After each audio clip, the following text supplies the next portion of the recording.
Hello everyone, I'm Surbhi Raheja and I'm again back with another preparation strategy video. This preparation strategy video is for the repeaters. Repeaters means जिनका अभी जो दिसंबर का exam है वो second attempt होने वाला है, थर्ड होने वाला है, फोर्थ या फिर फिफ्थ, मतलब कोई भी अटेम्प्ट यहाँ पर रहेगा। तो इस पूरे वीडियो में डिस्कशन यही रहेगा कि जो रिपीटर स्टूडेंट्स हैं वो कैसे मतलब प्रिपरेशन अपने कैसे बूस्ट अप करे, या फिर जो मिस्टेक उन्होंने पहले की है उसे कैसे अवॉइड किया जाए, या फिर अभी जो टाइम पीरियड है वो कैसे इसको यूटिलाइज करें, दिसंबर का जो एग्जाम है उसे फाइनली क्रैक करें। सबसे पहले तो जितने भी स्टूडेंट्स हैं जिनका सेकंड, थर्ड या फोर्थ अटेम्प्ट ये दिसंबर वाला होने वाला है, तो सबसे पहले तो एक ही क्वेश्चन सबके लिए यहाँ पर होगा कि guys are you ready to start your preparation again, क्योंकि ये सबसे इंपॉर्टेंट है ये डिसीजन लेना। क्योंकि एक बार पहले प्रिपरेशन, एक बार आपने पूरी प्रिपरेशन पूरा मतलब आपने डेडिकेशन के साथ एक एग्जाम की तैयारी की, लेकिन समहाउ किसी भी रीजन की वजह से वो एग्जाम आपका क्रैक नहीं हो पाया है, तो अभी दोबारा से स्टार्ट करना, तो ये एक फिर से मतलब एक दोबारा से एग्जाम की तैयारी करना, तो ये वैसे भी एक डॉन्टिंग टास्क यहाँ पर होता है कि दोबारा से आप फिर से वो चीजें दोबारा से स्टार्ट करो, प्रिपरेशन करो, अपना मतलब सिलेबस कंप्लीट करो, रिवीजन करो, मतलब ये सब यहाँ पे रहता है। तो सबसे पहले तो अगर आपने सोचा है, आपका एम है सीएसआर एग्जाम को क्रैक करना, तो फिर आपका ये अगर ये सेकंड, थर्ड या फोर्थ अटेम्प्ट होगा, या फिर किसी भी रीजन से पहला अटेम्प्ट नहीं कर पाया, तो कोई भी मतलब कोई भी ऐसे टेंशन लेने वाली बात नहीं है, क्योंकि अभी जो आप स्टार्ट करोगे आप ये एक एक्सपीरियंस से स्टार्ट करोगे। ठीक है, आप अब फ्रेशर नहीं रहे हो, अब आपको ऑलरेडी सीएसआर के पैटर्न के बारे में पता है, सीएसआर के एग्जाम कैसा आता है उसके बारे में सब कुछ पता है कि किसे वहां पे करना है। तो मतलब सिंपल से बोलो तो आप लोग अभी स्क्रैच से स्टार्ट नहीं करो, बिल्कुल बेसिक से स्टार्ट नहीं, क्योंकि ऑलरेडी आपका बेस बन चुका है। अभी आप एक एक्सपीरियंस से स्टार्ट करोगे। जब भी हम कोई भी चीज एक्सपीरियंस से स्टार्ट करते हैं तो उसको क्रैक करना, उसको मतलब हासिल करना थोड़ा सा इजी हमारे लिए हो जाता है। ठीक है, तो आप मतलब एक तो आप सबसे पहले तो आप एक लेवल अप आ ही चुके हो। ठीक है, फ्रेशर जो मतलब जो भी फर्स्ट अटेम्प्ट करने वाले जो बिगनर्स यहाँ पर, उनसे तो आप ऑलरेडी एक लेवल अप हो ही चुके हो, क्योंकि ऑलरेडी आपको अब सिलेबस को गो थ्रू नहीं करना है, या फिर आपको ये सब चीजें नहीं करनी है कि मतलब प्रीवियस क्वेश्चंस का देखना है, क्योंकि ऑलरेडी आपको सब कुछ ऑलरेडी पता है। बस आपको क्या करना है, अपने जो भी कंसेप्ट हैं उनको क्या करना, अभी ब्रशअप करने का टाइम है, या फिर क्वेश्चन प्रैक्टिस जितनी ज्यादा कर सकते हो वो करने का टाइम है, या फिर इससे पहले अगर आपने यूनिट्स को कम टारगेट किया हुआ है तो नंबर ऑफ यूनिट्स को मतलब और ज्यादा यूनिट्स को टारगेट करने का टाइम अभी यहाँ पर है। तो सबसे पहले तो खुद को मोटिवेट रखिए। ठीक है, खुद को मतलब प्रिपेयर कीजिए कि आपका जो नेक्स्ट टाइम है वो आपका एक मतलब अच्छा टाइम पीरियड जाने वाला है, मतलब आपकी जो प्रिपरेशन यहाँ पर होगी बूस्टिंग यहाँ पर होगी, और डेफिनेटली आपका जो एग्जाम होगा दिसंबर वाला क्रैक हो ही जाएगा। ठीक है, तो अभी देखते हैं कि जो भी रिपीटर स्टूडेंट्स है उनको क्या कुछ मतलब करना चाहिए, या फिर अपना जो प्रिपरेशन है वो कैसे यहाँ पे फॉलो करना चाहिए। अभी देखो, अभी हमारा जून, मिड जून का यहाँ पे टाइम चल रहा है। ठीक है, अब मिड जून का यहाँ पर होगा, तो अभी इसमें अब जून का टाइम अभी यहाँ पर है, इसके बाद हमारे पास यहाँ पे जुलाई का मंथ यहाँ पर होगा। ठीक है, जून होगा, जुलाई होगा, फिर यहाँ पे अगस्त यहाँ पर आएगा, सितंबर होगा, अक्टूबर एंड देन नवंबर, एंड फिर लास्ट में हमारा दिसंबर, या फिर जो हमारा एग्जाम जिसमें होगा वो यहाँ पर होगा। ठीक है, फिर से देखो आपके पास जो दिसंबर वाला टाइम पीरियड है वो तो आपके पास नहीं रहेगा, क्योंकि फिर से एग्जाम वाला टाइम यहाँ पर होगा, तो आप उस टाइम पे तो कुछ भी प्रिपरेशन नहीं कर पाओगे। ठीक है, उस टाइम पे तो सिर्फ रिवीजन ये सब चलेगा, तो दिसंबर का टाइम पीरियड आपके पास नहीं है। अभी जो आपके पास टाइम है वो क्या है, 15 डेज तो आपके पास जून के यहाँ पर है। ठीक है, इसके बाद जुलाई मंथ पूरा है, अगस्त है, सितंबर, अक्टूबर एंड नवंबर यहाँ पर है। ठीक है, अब एग्जाम को क्रैक करने के लिए दो चीजें सबसे इंपॉर्टेंट है, एक तो क्या होना, रिवीजन। ठीक है, नंबर ऑफ रिवीजन जितने ज्यादा हो, या फिर क्वेश्चन प्रैक्टिस। देखो, अभी जो भी एग्जाम क्वालिफाई नहीं होता ना, तो उसके दो ही रीजन रहता है कि या तो आपकी रिवीजन इतनी अच्छे से नहीं रही है। ठीक है, रिवीजन आपने प्रॉपर नहीं किया, तो मतलब आपको कंसेप्ट आप भूल गए वहां पे कि कैसे लगना था, मतलब क्या कौन से जिन का नाम यहाँ पे आना था, या फिर कौन सा जिन कौन सा फंक्शन वहां पे परफॉर्म करता है, ये सब यहाँ पे था। ठीक है, एक तो रिवीजन प्रॉपर नहीं थी। ठीक है, सेकंड चीज यहाँ पे क्या हो जाता है कि क्वेश्चन प्रैक्टिस के आपने सिलेबस बहुत अच्छे से रिवाइज किया, आपने यूनिट बहुत अच्छे से टारगेट की, बट आपने क्वेश्चन प्रैक्टिस इतने अच्छे से नहीं की कि आप इंप्लीमेंट नहीं कर पाए, इंप्लीमेंटेशन आपसे नहीं हुआ। तो जैसे सीएसआर का आपने एग्जाम देखा तो वहां पर आपको देख के लगा कि ये तो आपने पढ़ा ही नहीं, क्योंकि आपने क्वेश्चन प्रैक्टिस इतने अच्छे से नहीं किया, तो इंप्लीमेंटेशन आप नहीं कर पाए वहां पे कंसेप्ट की। ठीक है, यही दो रीजन रहते हैं कि जिसकी वजह से जो स्टूडेंट्स है वो काफी स्टूडेंट जो फर्स्ट अटेम्प्ट में क्वालिफाई नहीं कर पाते हैं, यही रीजन रहता है, क्योंकि रिवीजन यहाँ पर नहीं हो पाते, या फिर वो क्वेश्चन प्रैक्टिस अच्छे से नहीं कर पाते। तो अभी आप लोगों के पास टाइम है रिवीजन का, क्वेश्चन प्रैक्टिस का, क्योंकि आपने सिलेबस ऑलरेडी एक बार आप कर चुके हो, तो अब जब भी दोबारा सिलेबस यहाँ पे पढ़ोगे तो वो आपके लिए एज अ रिवीजन ही होगा, फर्स्ट टाइम कुछ भी आप नहीं करोगे। ठीक है। तो अभी आपके पास ये एडवांटेज है कि आपके पास इतना टाइम पीरियड है, इतना टाइम पीरियड आपके पास रिवीजन के लिए प्लस में क्वेश्चन प्रैक्टिस के लिए आपके पास इतना सारा टाइम है कि आप आराम से रिवीजन एंड क्वेश्चन प्रैक्टिस कर सकते हो। ठीक है।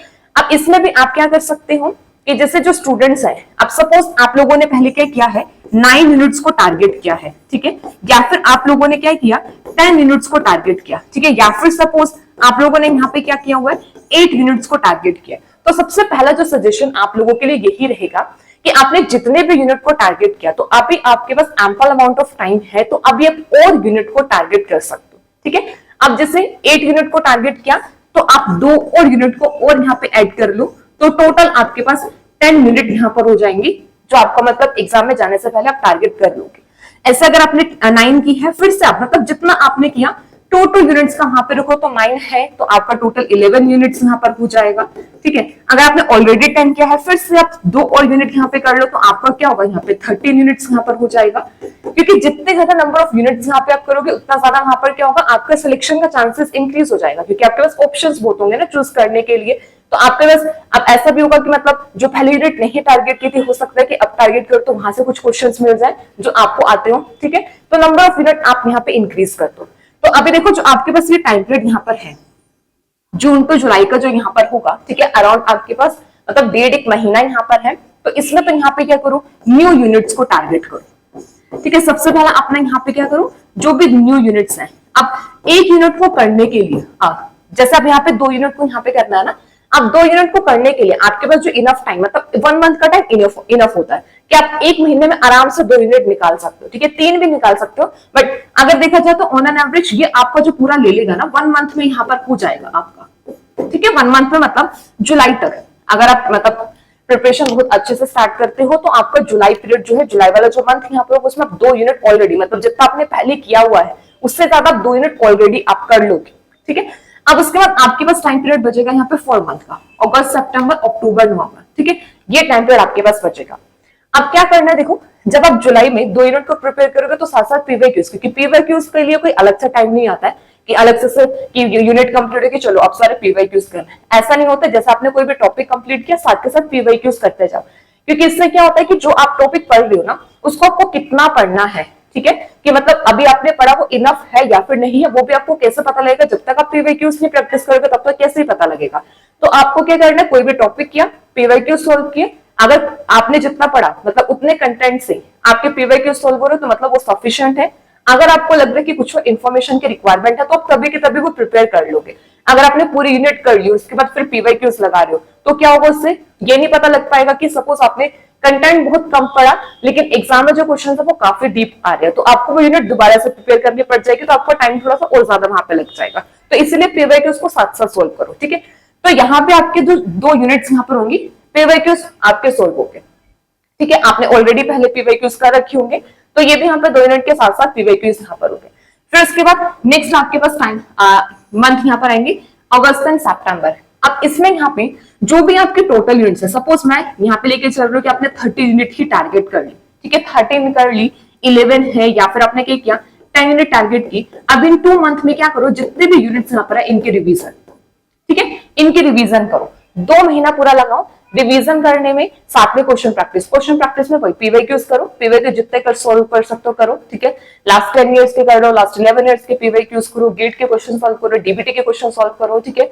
ऐसे मतलब क्वेश्चन सॉल्व करो, जितने भी पीवाईक्यूज यहाँ पर है, या फिर कोई भी जो पीएचडी एंट्रेंस टेस्ट के जो क्वेश्चन होता है वो सॉल्व करो। अगर वो सॉल्व हो जाता है, तो उसके बाद फिर प्रैक्टिस क्वेश्चन स्टार्ट कर दो। ठीक है। प्रैक्टिस क्वेश्चन इधर उधर से मतलब जो भी क्वेश्चन आपको मिलता है, जो भी मतलब जिस टॉपिक का जो भी क्वेश्चन मिलता है वो सॉल्व कर दो। तो ये जो 2 मंथ का टाइम पीरियड यहाँ पर होगा ना, इसमें जो आपको ज्यादा मतलब क्वेश्चन प्रैक्टिस पर बहुत ज्यादा, क्वेश्चन प्रैक्टिस एंड रिवीजन, यही 2 चीजें यहाँ पर रहेंगी। और सिंपल सा ऐसे भी कर सकते हो कि अपना डे में 2 स्लॉट मतलब सिलेक्ट कर लिया, एक स्लॉट में आपको रिवीजन करना है एंड सेकंड स्लॉट में आपको क्या करना है, वहां पे क्वेश्चन प्रैक्टिस करनी है। तो ये 2 मंथ में तो प्रॉपर मतलब 13 यूनिट या फिर 11 यूनिट जितने भी यूनिट टारगेट कर रहे हो, जितने यूनिट हो चुकी है, उनका यहाँ पे पूरा मतलब अपना टाइम टेबल बनाओ कि इन 2 महीनों में कैसे रिवीजन एंड क्वेश्चन प्रैक्टिस करना है। तो यहाँ पे 2 महीने का टाइम लेना पूरी प्रॉपर रिवीजन करने में एंड क्वेश्चन प्रैक्टिस करने में। अब आपकी क्या हुआ, एक बार सिलेबस कंप्लीट हुआ, सेकंड टाइम यहाँ पे रिवीजन होगी, ऑलरेडी एक बार पहले रिवीजन कर ही रखी होगी। ठीक है। तो यहाँ पे क्या हुआ, मतलब 2 से 3 बार रिवीजन आप सितंबर तक कर जाओगे। ठीक है। फिर उसके बाद आपके पास आता अक्टूबर का टाइम। अब उसके बाद क्या करो, अब जब आपने पहले 2 महीने यहाँ पे रिवीजन के लगाए, अब आपको 1 मंथ लेना है पूरी रिवीजन के लिए, ठीक है। अक्टूबर में फिर से अब नेक्स्ट रिवीजन फिर से कहां पर आएगी, अक्टूबर मंथ में आएगी, ठीक है। अक्टूबर में रिवीजन होगी प्लस में क्वेश्चन प्रैक्टिस एंड रिवीजन, क्योंकि आपका जो पैटर्न रहेगा वो यही रहने वाला है, रिवीजन एंड क्वेश्चन प्रैक्टिस। बस ये ध्यान रखना है, जुलाई तक कोई भी न्यू यूनिट को टारगेट करना तो वो कर लो। अगर आपको लगता है कि नहीं 10 यूनिट ही सफिशिएंट है, आप इतना कर सकते हो, तो वो ही मतलब उसको रिवाइज कर लो। लेकिन ये कि सजेशन ये रहेगा कि अगर आपके पास टाइम है तो 1 या 2 यूनिट जितना आप टारगेट कर सकते हो और कर लो, या फिर यूनिट को टारगेट नहीं करना तो कुछ इंपॉर्टेंट टॉपिक्स जो अदर यूनिट्स हैं उनको टारगेट कर लो, मतलब आप न्यू टॉपिक्स पढ़ सकते हो। तो ये 2 महीने में एक रिवीजन क्वेश्चन प्रैक्टिस हो गया। सेकेंड, फिर अक्टूबर 1 मंथ लेना है सारे यूनिट्स को रिवाइज करने में, सारे यूनिट्स के क्वेश्चन प्रैक्टिस करने में। अभी तक जो 2 महीने का टाइम था उसको रिड्यूस करना है 50% से 1 मंथ में यहाँ पर आना है। फिर इसके बाद आपके पास आएगा नवंबर का मंथ। अब नवंबर के मंथ में भी इसको डिवाइड कर लेना 15 डेज में, ठीक है। इसको भी डिवाइड किया यहाँ पे किसमें, 15 डेज में डिवाइड किया, ठीक है। अब जो टाइम आपको पहले 1 मंथ रिवीजन में लग रहा था, अब आपको 15 डेज में पूरी रिवीजन करनी है, ठीक है। 15 डेज में पूरी रिवीजन, तो एक रिवीजन ऐसे अगस्त सितंबर में होगी, सेकेंड रिवीजन आपकी अक्टूबर में हुई, एंड थर्ड रिवीजन आपने नवंबर फर्स्ट 15 डेज में किया, ठीक है। नवंबर फर्स्ट 15 डेज में थर्ड रिवीजन, एंड जो एंड के 15 डेज होंगे फिर से वहां पे क्या है, फोर्थ रिवीजन, ठीक है। फिर से यहाँ पे फोर्थ। तो दिसंबर एग्जाम में जाने से पहले आपकी ऑलमोस्ट 4 रिवीजन हो जाएंगी, 4 रिवीजन प्लस क्वेश्चन प्रैक्टिस। और जब भी हम किसी भी कॉन्सेप्ट को बार बार डिटेल में करते हैं तो वो तो ऑलरेडी वैसे ही दिमाग में बैठ जाता है, ठीक है। 4 रिवीजन के बाद तो आपको सारे के सारे जो कॉन्सेप्ट है वो बिल्कुल टिप्स पे हो जाएंगे, ठीक है। तो रिवीजन क्वेश्चन प्रैक्टिस पर ही स्टूडेंट सिलेक्ट करते हैं कि वहां पे वो रिवीजन प्रॉपर नहीं कर पाते, इतना टाइम रिवीजन को नहीं देते, ठीक है। क्वेश्चन प्रैक्टिस को इतना टाइम नहीं देते हैं, क्योंकि जितना आप सिलेबस कवर करने में टाइम लेते हो ना, उतना टाइम आपका रिवीजन में भी जाता है। फर्स्ट टाइम रिवीजन करोगे ना तो नियर बाय आपका सेम ही टाइम लगेगा, सेकंड टाइम में रिड्यूस हो जाएगा, फिर थर्ड टाइम में फिर रिड्यूस हो जाएगा, फोर्थ टाइम में फिर रिड्यूस हो जाएगा, ठीक है। और फोर्थ टाइम के बाद तो ऑलरेडी आपको खुद ही मतलब माइंड में रिकॉल करना स्टार्ट कर दोगे, रिकॉलिंग आपकी स्टार्ट हो जाएगी कि इसके बाद यहाँ पे क्या था, ठीक है। तो सिंपल सा है, कुछ नहीं, बहुत इजी है क्रैक करना, ठीक है। सिंपल सा, ये 4 मंथ मतलब 4 to 5 मंथ जितना भी आपके पास टाइम पीरियड यहाँ पर है, रिवीजन क्वेश्चन प्रैक्टिस पर ही ध्यान दो।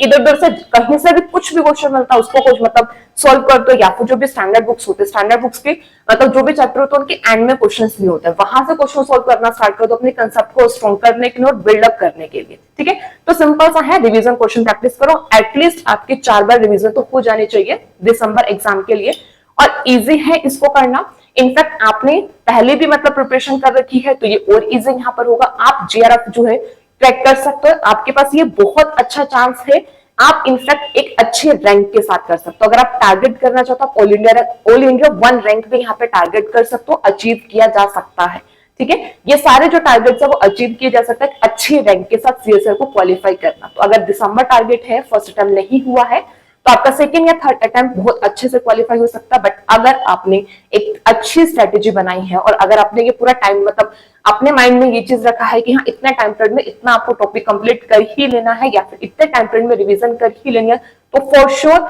ये एग्जाम क्रैक हो सकता है, ठीक है। फॉर श्योर आप ये क्वालिफाई कर सकते हो, आपका दिसंबर का एग्जाम फॉर श्योर क्वालिफाई यहाँ पे हो सकता है।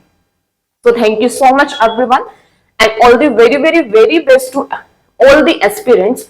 जो भी जिनका भी एग्जाम मतलब सेकंड था, जो भी अटेम्प्ट यहाँ पर होगा, जो भी टारगेट दिसंबर एग्जाम के लिए कर रहे हैं, मतलब फॉर श्योर आप लोगों का एग्जाम क्वालिफाई होगा अगर आप इसको अच्छे से प्रिपेयर करते हो। So all the best everyone, I hope आप लोग दिसंबर का जो एग्जाम है जेआरएफ, आप अपना जेआरएफ सर्टिफिकेट को अर्न करें, एक अच्छे रैंक के साथ अर्न करें।